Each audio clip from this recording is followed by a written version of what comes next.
सत्ता का लोभ क्या ना कराए। सत्ता के लोभ में जब लोग अंधे हो जाते हैं तो बयान देते वक्त ये नहीं सोचते कि वो क्या बोल रहे हैं। कुर्सी बचाने के लोभ में नेपाल के पीएम केपी शर्मा ओली की बोली भी बिगड़ गई है। एक तरफ जहां नेपाल के प्रधानमंत्री केपी शर्मा ओली अपनी कुर्सी बचाने के लिए लगातार तिकड़मबाजी करने में लगे हुए हैं, तो वहीं दूसरी तरफ भारत के खिलाफ भी खूब बयानबाजी कर रहे हैं। दरअसल नेपाल के प्रधानमंत्री केपी शर्मा ओली ने भारत में स्थित अयोध्या पर विवादित बयान दिया है। ओली ने कहा कि भारत ने सांस्कृतिक अतिक्रमण के लिए नकली अयोध्या का निर्माण किया, जबकि असली अयोध्या नेपाल में है।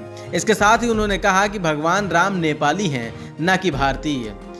ओली ने कहा कि भारत ने नकली अयोध्या खड़ा करके नेपाल के सांस्कृतिक तथ्यों का अतिक्रमण किया।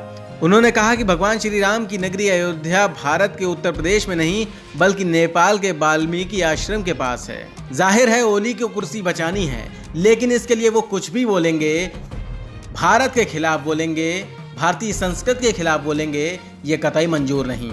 नेपाल के प्रधानमंत्री ओली का जिस प्रकार के बयान गैर जिम्मेदाराना दे रहे हैं और उनकी हरकतें जो बार बार हैं वो बड़ा ही दुर्भाग्यपूर्ण है, जो भारत के खिलाफ है। वो निश्चित रूप से ऐसा स्पष्ट हो चुका है कि चीन के निश्चित रूप से दबाव में आकर इस तरह के बयान दे रहे हैं। और जिस प्रकार से अभी बयान दिया कि अयोध्या नेपाल में है, तो हम पूछना चाहते हैं कि अभी आखिर इतने सैकड़ों सालों से जो लड़ाई होती रही है, जो अमीर बाकी ने आकर तोड़ा, तो आखिर वो किसको तोड़ा? और जो सुप्रीम कोर्ट से जो अभी निर्णय आया है, तो ये क्या कहना चाहते हैं? तो कहीं ना कहीं हमें लगता है नेपाल के प्रधानमंत्री ओली मति भ्रम के शिकार हो चुके हैं और मायूसी की स्थिति खो चुके हैं। और इसी के साथ जिस प्रकार से भारत और नेपाल के जो मैत्री संबंध थे, एक भातृत्व का संबंध था, उसको बिगाड़ने में इतिहास में काले अक्षरों में इनका नाम लिखा जाएगा।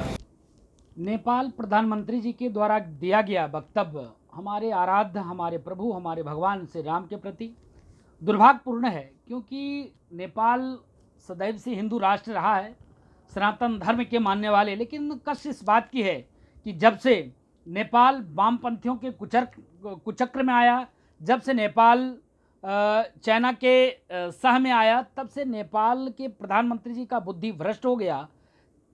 कब क्या बोलने कोई भरोसा नहीं है। इसके नाते मेरे वेद, मेरे पुराण, मेरे शास्त्र, मेरे उपनिषद में भगवान राम की जन्मस्थली अयोध्या, आप देखिए कल कल बहती हुई माँ सरजू की पावन तट पे अयोध्या बसा हुआ है, जहाँ पे महाराजा दशरथ के पुत्र भगवान से राम माने जाते हैं। वेद, पुराण, शास्त्र, उपनिषद में इसका वर्णन है। हम लोग पुरजोर विरोध करते हैं, खंडन करते हैं। नेपाल के प्रधानमंत्री माफ़ी मांगे। मैं प्रधानमंत्री जी से आग्रह करूंगा कि नेपाल के जो प्रधानमंत्री हैं उसके द्वारा दिया गया वक्तव्य ये दुर्भाग्यपूर्ण है, और उससे वार्ता करें कि वो माफ़ी मांगे, नहीं तो साधु संतों में इसका एक रोष है, हिंदू जनमानस में इसका रोष है।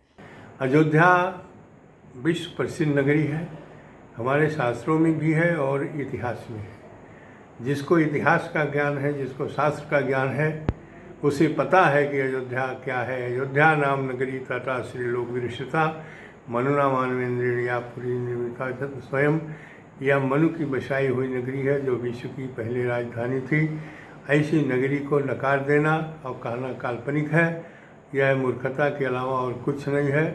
वह एक प्रधानमंत्री के रूप में एक देश का प्रधानमंत्री है और इस प्रकार की भाषा बोल रहे हैं, जबकि हमारे नेपाल से और भारत से बहुत ही मधुर संबंध बहुत प्राचीन से है। यहाँ तक कि जनकपुर नेपाल में है, अयोध्या भारत में है। दोनों का संबंध विवाह के रूप में हुआ। सीता का जन्म जनकपुर में हुआ, राम का जन्म अयोध्या में हुआ, दोनों का विवाह हुआ। यहाँ से बारात गई है जो राम जानकी मार्ग के रूप में, रोड के रूप में आज भी जाना जाता है। तो ये सारे इतिहास को नकार के और इस प्रकार की भाषा बोलना एक प्रकार के हमारे देश का और अपमान है। ओली के भारत विरोधी सुर के पीछे कुर्सी का लोभ और चीन बड़ी वजह बताई जा रही हैं। जिस तरह से चीन के चंगुल में ओली फंसे हैं, आने वाले वक्त में उसका खामियाजा भी उन्हें भुगतना पड़ेगा। और हाँ, भारत की तरफ से भी ओली को करारा जवाब मिलेगा। Newsroom post, Delhi.